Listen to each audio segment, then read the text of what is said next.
853, c'est notre chiffre du jour. Le nombre de migrants qui, en 24 heures, ont tenté de traverser la Manche vers les côtes anglaises. C'était mercredi et c'est un nouveau record, chiffre fourni par le ministère britannique de l'Intérieur. Depuis le début de l'année, plus de 20 000 migrants ont ainsi tenté, au péril de leur vie, de rejoindre la Grande-Bretagne depuis Calais. Kelly O'Neill, Géry Jouot et Geoffrey Marin-Joris. Voici le compromis du médiateur du gouvernement. Un sas d'hébergement de nuit qui se veut soucieux du détail. Brosse à dents posée sur les sacs de couchage. De quoi se reposer, se restaurer, se laver. Capacité d'accueil, 300 migrants. Bémol, chacun ne peut y rester qu'une seule nuit, juste après le démantèlement de son camp. Quid de la suite? Officiellement, promesse d'un hébergement pérenne en dehors de la ville.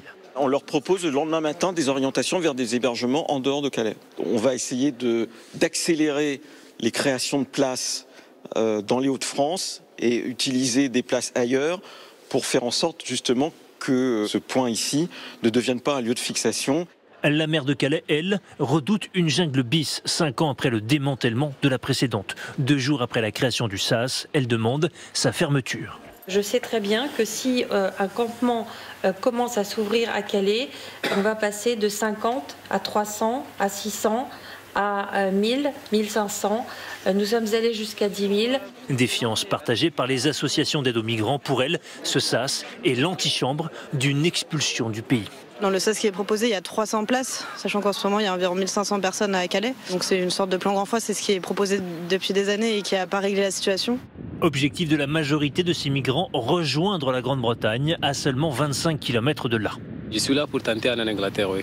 Parce que là-bas, j'ai des familles, mon oncle maternel et mon oncle paternel aussi, et mon grand frère ici qui est là-bas aussi. Sur le terrain, la situation se tend. Hommage rendu ce soir aux migrants érythréens tués hier, heurtés par un TER, alors qu'ils tentaient de rejoindre son camp. La météo est favorable. Depuis plusieurs semaines, les traversées et tentatives se multiplient. Plus de 20 000 cette année, 2 fois plus que l'année dernière.